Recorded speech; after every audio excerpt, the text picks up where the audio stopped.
And then we have a commercial for Super Brawl 3, the pay-per-view, and it shows highlights from Super Brawl 2, which is Liger, Pillman, and Steamboat versus Root, and Super Brawl 1. There's a reason why I'm doing it in this way. The matches include Flair and Fujinami.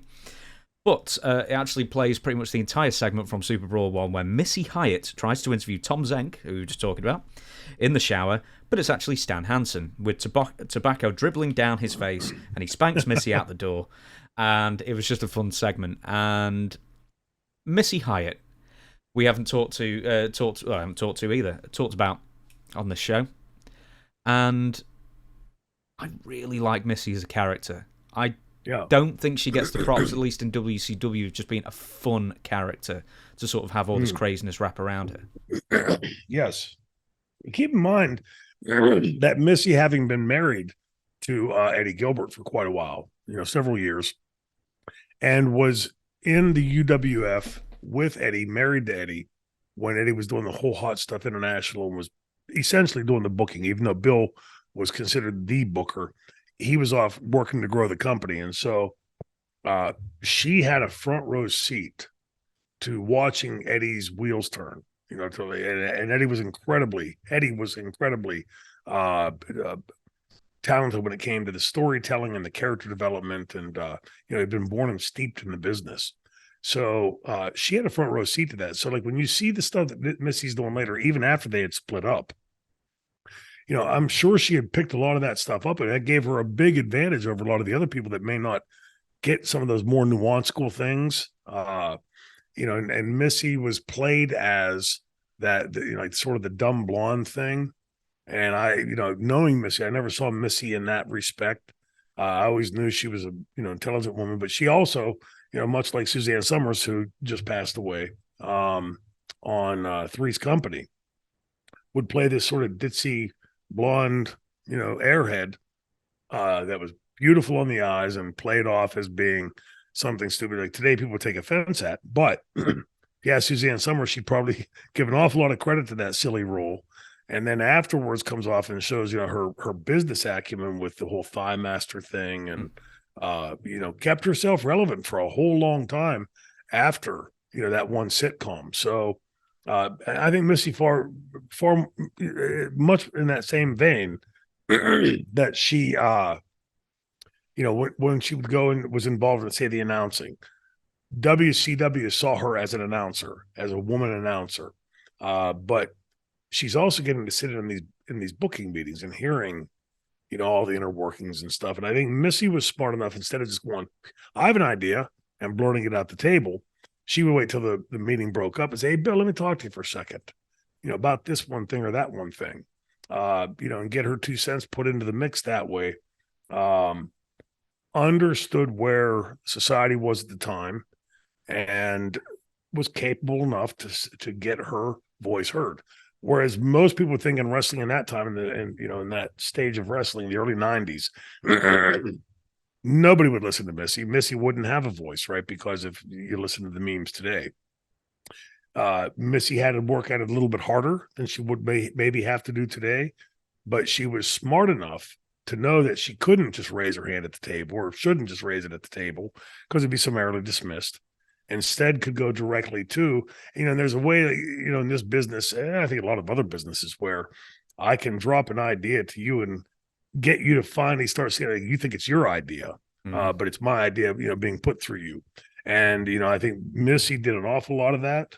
I don't know if she would fess up to that. But, Missy was crafty that way, and she was smart enough to understand what the lay of the land was at that time, and to somehow traverse her way through that, to not just be a pretty blonde and a ditzy airhead that we can throw on air. That Missy, there was a lot more to Missy under the hood than most people would give credit for, and I credit a lot of that both to her natural intelligence, but also to having been married to Eddie Gilbert. And Eddie would, I'm sure, nightly be sitting down and bouncing stuff off of her, and and so that would give a real unique insight into somebody on the outside, seeing how somebody on the inside of our business crafts this stuff. And Eddie was one of those guys, like I said, I've always put on a pedestal as being really smart to the business and understanding it. And she had a front row seat for that for how many years they were married, 3, 4, 5, whatever it was. And she is credited with coming up with half of Shane Douglas's name. So when I first got down there, and Sting, we'd said a couple episodes ago about Sting being the first person I met there, he and his wife Sue, went over to Eddie's house, he and Missy's house, and he not interviewed me. He'd already hired me, but now he's asking me like for input. And, you know, do you want to use a stage name or do you want to use your real name? And I said, what's the difference? I'm Green. I don't know the difference. I mean, I know what a stage name is, but I don't know why is that different than my real name? And he said, well, if you use your real name, anybody can call the hotel, say, bring me through to Troy Martin's. And I said, oh, no, I didn't want that. So I said, okay, I'm thinking like either Shane or Cody. And I said, well, I like Shane better than Cody. So we sat there, he and I, and Missy for a while, she ended up getting up and going into the kitchen. We're coming up with every incarnation of Shane Martin, Troy Shane, Martin, Shane Martin, it's all these different incarnations of plugging this name in here, middle name, last name. Does it fit? And nothing sounded right. And Missy had gone into the kitchen to make lemonade. And when you walked into their dining room from their kitchen, there was a wrought iron, like ivy thing right there. And I can still see her in my mind's eye walking through that wrought iron, carrying a tray. And she turns the corner and she walks into the room and she goes, how about Shane Douglas?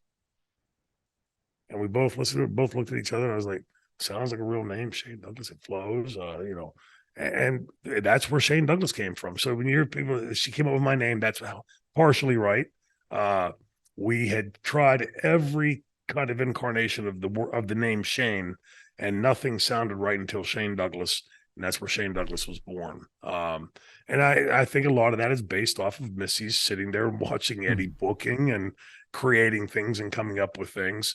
So yeah, and I had said a couple episodes ago about Tammy being that first diva, right? Well, there really was divas before. They weren't called divas, but the UWF had Missy Hyatt, they had Dark Journey, and they were using these beautiful women in much more substantial roles than just women wrestlers or just a women ballet, or they were a little bit more, and so that I think you have to credit the UWF and Bill Watts with all of his foibles that we've all talked about, that he was a lot more forward thinking than I think many today would give him credit for, because it really was the UWF that first started using women in those more prominent roles that weren't just the more traditional, okay, this is like Moolah, we're going to make her a wrestler, or let's put her on ringside, make her look pretty, and put her out there with so-and-so or whoever.